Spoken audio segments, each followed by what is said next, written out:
Kasus dugaan perzinahan yang menyeret nama Inara Rusli dan Insanul Fahmi kini memasuki babak baru yang penuh dengan perdebatan hukum. Di tengah upaya mediasi dan langkah Wardatina Mawa melayangkan gugatan cerai, muncul pertanyaan besar, apakah proses pidana yang sedang berjalan akan otomatis terhenti seiring dengan berakhirnya ikatan pernikahan di pengadilan agama? Menanggapi kerumitan ini, praktisi hukum kawakan Deolipa Yumara memberikan analisis hukum yang sangat menohok. Dengan sudut pandang yang tajam, Deolipa menegaskan bahwa hukum pidana memiliki jalurnya sendiri yang tidak bisa begitu saja dihapus oleh proses perdata atau status perceraian yang menyusul. Ia membedah secara rinci mengapa posisi para terlapor kini berada di ujung tanduk, mulai dari status pernikahan siri yang tidak diakui negara dalam delik perzinahan, hingga syarat mutlak yang harus dipenuhi jika ingin kasus ini benar-benar dihentikan. Kali ini, kita akan mengupas tuntas 5 analisis hukum Deolipa Yumara yang menjelaskan mengapa gugatan cerai Wardatina Mawa bukanlah kartu as untuk menghapus pidana perzinahan, serta bagaimana ancaman hukuman 9 bulan kini membayangi pihak-pihak terkait.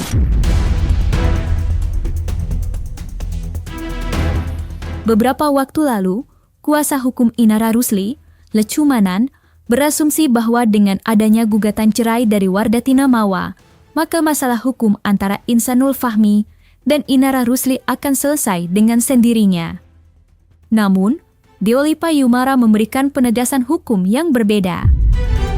Menurutnya, gugatan cerai tidak akan menggugurkan laporan perzinahan yang sudah diproses polisi. Dalam logika hukum pidana, fokus utamanya adalah apakah perbuatan perzinahan tersebut dilakukan saat ikatan pernikahan masih sah di mata negara. Selama perbuatan itu terjadi sebelum ketuk palu perceraian, maka unsur pidananya tetap melekat dan proses hukum harus tetap berjalan tanpa terpengaruh oleh status perdata di pengadilan agama. Saya minta ya saudara Insan, Anda buka lebar-lebar mata Anda, ya kan? Anda sudah diajukan gugatan, segera ke Medan, ya kan, temui ketua pengadilan, bilang aja langsung sama ketua pengadilan, udah saya lebih baik selesai, udah gitu. Jadi nggak usah lagi berpanjang-panjangan. Karena kenapa? Dengan adanya gugatan itu harusnya Polda Metro Jaya menghold yang tadinya laporan, yang namanya laporan perzinahan. Karena kenapa? Perzinahan itu hanya bisa berlaku terhadap pasangan. Apabila terhadap pasangan yang sudah merencanakan perceraian sudah tidak bisa. Dan harusnya dihentikan di sana. Berarti kemungkinan gugur, Bang? Pasti gugur. Kalau tidak gugur berarti ada apa dengan para penyidik? Ya kan? Apakah udah menerima sesuatu atau bagaimana? Udah gitu aja, dugaan saya loh ini. Boleh dong saya menduga. Di Polda ada laporan terkait perzinahan. Yeah. Nah, itu masih bisa diproses nggak, Bang? Atau laporannya gugur? Nah, laporan kan sudah lama dilaporkan, cerainya baru. Nah, yang dilaporkan itu peristiwa hukum. Jadi peristiwa hukum yang dilaporkan itu sudah terjadi. Ya tetap dong berjalan. Lapor aja, proses hukumnya tetap berjalan walaupun kemudian terjadi perceraian. Ya, jadi laporan itu ketika masih dalam rentang pernikahan yang sah, itu sah laporannya. Terjadilah perzinahan kan, peristiwa hukum terjadi. Berjalannya waktu, laporan masih berproses, tiba-tiba si pelapor menggugat cerai. Apakah gugur? Jawabannya tidak. Kenapa? Karena peristiwa hukumnya sudah terjadi terdahulu, laporannya sudah terjadi, begitu. Jadi tetap dilaporkan ada pidana perzinahan.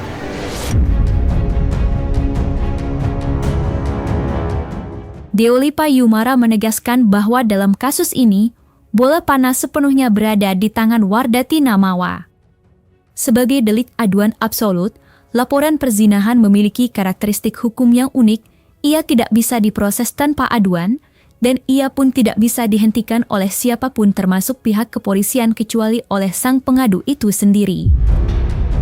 Deolipa Yumara membedah mengapa secara hukum, pintu keluar bagi Insanul dan Inara hanya terbuka jika ada langkah resmi dari Wardatina untuk menarik kembali laporannya. Inilah ulasan mendalam mengenai kekuatan hukum delik aduan yang menjadikan Wardatina Mawa sebagai pemegang kunci utama atas nasib hukum sang suami dan Inara Rusli. Laporan ini kalau sudah terbukti bisa gugur kalau laporan ini dicabut sama si pelapor, itu aja. Terjadi perdamaian dan laporan dicabut. Itu aja, nggak ada yang lain. Atau para terlapor meninggal dunia. Dua-duanya, nah, baru selesai. Tapi kalau salah satu meninggal dunia nggak apa-apa? Masih juga berproses itu, gitu kan. Yang meninggal, yang gugur, yang masih hidup kan tetap diproses hukumnya. Dicabut kalau si mawanya nyabut laporan. Tidak ada pilihan lain selain berdamai dan mencabut laporan. Selain itu tidak ada pilihan lain. Deolipa Yumara memberikan opini hukum yang sangat berani dan objektif terkait arah kasus ini. Menurut analisisnya, bukti-bukti yang tengah dikumpulkan penyidik memberikan peluang yang sangat besar bagi Inara Rusli dan Insanul Fahmi untuk segera ditetapkan sebagai tersangka. Inilah analisis selengkapnya dari Deolipa Yumara. Kan peristiwa hukumnya berbeda. Jadi peristiwa hukumnya terjadi di masa lalu kan pada saat pernikahan. Jadi sudah ngunci dia. Ini mau cerai kayak, mau salah satu ada yang meninggal kayak, apalagi pelapor meninggal kan masih ada ahli warisnya gitu. Kalau yang terlapor meninggal ya selesai. Ya kan tinggal salah satu yang belum kan begitu kan. Itu contohnya. Jadi laporannya tetap berjalan, proses hukum tetap berjalan walaupun di ujung terjadi perceraian. Tidak melunturkan, tidak menghancurkan, tidak apa lagi. Tidak memecah belah. Berarti tetap aja Bang ya, si Insanul dan Mawa jadi tersangka. Tetap jadi tersangka. Setelah melalui rentetan pemeriksaan dan pengumpulan bukti, kini publik bertanya-tanya, seberapa besar sebenarnya konsekuensi hukum yang harus ditanggung oleh Inara Rusli dan Insanul Fahmi? Apakah mereka akan langsung mendekam di balik jeruji besi jika terbukti bersalah? Deolipa memaparkan bahwa kedua terlapor kini berada di bawah bayang-bayang ancaman pidana maksimal 9 bulan penjara.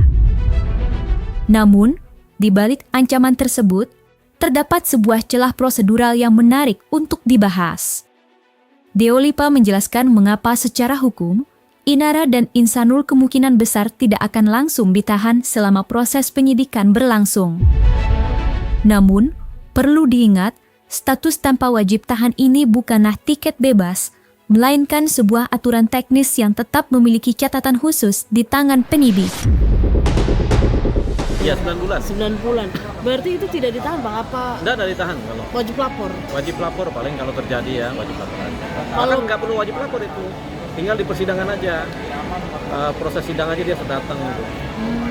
Kalau misalnya dia tidak wajib lapor, tidak dia lakukan proses persidangan, dia juga nggak pernah hadir. Baru dia ditangkap. Oke, Richard Pasalnya Lee. beda. Pasalnya beda. Pasalnya apa Bang jatuhnya? Jadinya? Ya pasal menghindari proses hukum kan.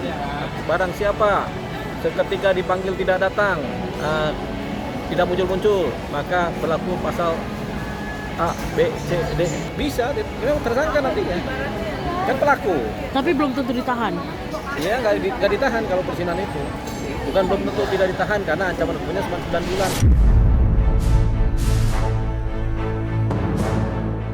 Dalam upaya menghadapi jeratan hukum kasus perzinahan, pihak Insanul Fahmi sempat meluncurkan strategi untuk mengulur waktu dengan mengajukan permohonan penangguhan laporan.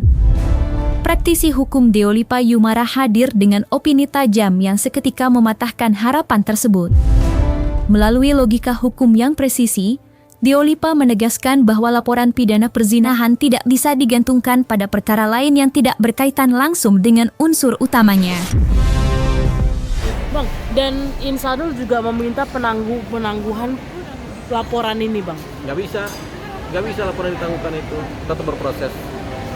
Laporan pidana, penanganan perkara pidana itu nggak bisa ditangguhkan, jalan terus. Pasti kita pengen ekspresi mengedepankan estetika Kan dokter sampaikan. jelas tadi mendengarkan.